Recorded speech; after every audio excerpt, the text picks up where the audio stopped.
दुनिया में संस्कार भ्रष्टता बहुत है। हम समाचार पढ़ते हैं, बाहर देशों में बच्चे बंदूक लेके जाते स्कूल में और अपने स्वाध्याय को गोलियों से भून जाते। संस्कार चला गया, कोई मानवता रही नहीं। और बाहर क्या, अपने देश में भी हम देखते हैं संस्कारों में भ्रष्टता। मीडिया का जो दुरुपयोग है उसके कारण नई पीढ़ी बहुत तेजी से अपने संस्कार भूल रही और उधर जा रही। बताने वाला कोई नहीं, सबके हाथ में मोबाइल है, घर में बात नहीं होती, सब आते हैं अपना अपना मोबाइल खोल के उसी में बैठ जाते हैं। किसी का किसी से कोई संबंध नहीं रहा। परिवार यानी एक घर में रहने वाले पुरुष महिला बच्चा बच्ची इतना ही रहा है। उनका कोई आपस में संबंध है, आत्मीयता है, कोई परंपरा का वहन करना है परिवार के द्वारा। वो परिवार समाज का यूनिट है, सांस्कृतिक आर्थिक सब प्रकार से।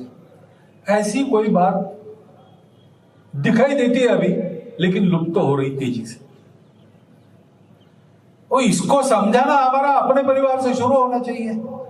इसलिए सप्ताह में एक बार निश्चित समय पर शाम को अपने घरों में सबने रहना, कार्यकर्ताओं ने भी उस दिन अपने घर में उस समय रहना, अपने श्रद्धानुसार घर में भजन पूजन हो जाए। उसके बाद घर में बनाया हुआ भोजन आनंद से करना, नींद में नहीं निकालना, और फिर 2-3 घंटा गपशप करना। गपशप के 2 विषय। पहला है कि अपनी परंपरा क्या है, अपनी यानी अपने कुल की परंपरा, अपने परिवार की परंपरा। उसमें जो अच्छा है, काल सुसंगत है, वो हमने बचा के रखा है कि नहीं, और जो बदलना चाहिए वो बदला कि नहीं।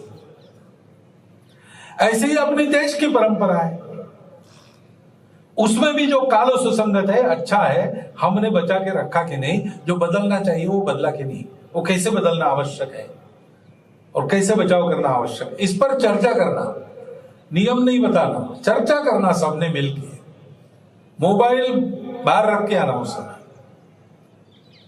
और उसमें से कुछ छोटी ही सहमति बनेगी। अपने घर में ये होता नहीं है, ये करना चाहिए, अपने घर में ये हो रहा है, उसको बाहर कर देना चाहिए। ऐसा सबकी मिलकर सहमति बनेगी, वो लागू करना, हर हफ्ते ऐसे बैठना। और दूसरा विषय होगा कि हम सब लोग अपने लिए बहुत कुछ करते हैं, रोज करते हैं।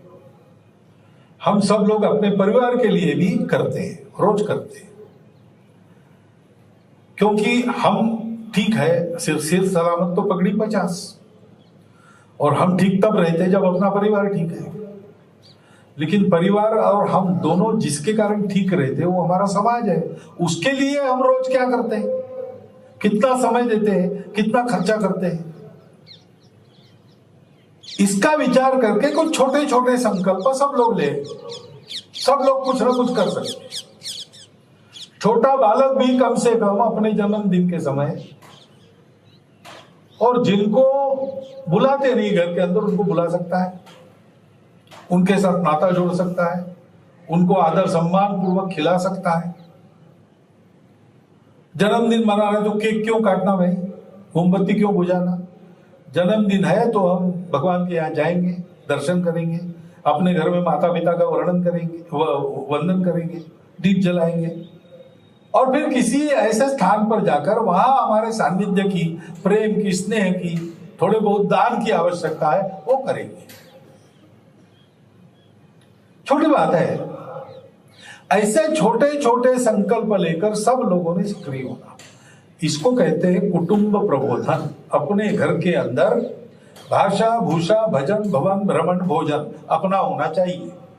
बाहर हमको मजबूरी में क्या करना पड़ता है पता लगे, घर की चौखट के अंदर ये सब नहीं चलेगा, ये सब अपना होगा। भाषा भूषा भ्रमण भजन भोजन भ्रमण। और हमारा परिवार मोहल्ले का आधार रहेगा, क्योंकि वो केवल अपने लिए नहीं जीता, वहां के व्यक्ति केवल अपने लिए नहीं जीते, परिवार और अपना ख्याल तो रखते ही है, लेकिन मोहल्ले का ख्याल रखते, समाज का ख्याल रखते। ये परिवर्तन अपने परिवार में और इन सारे विषयों की समझ उसमें से आनी चाहिए।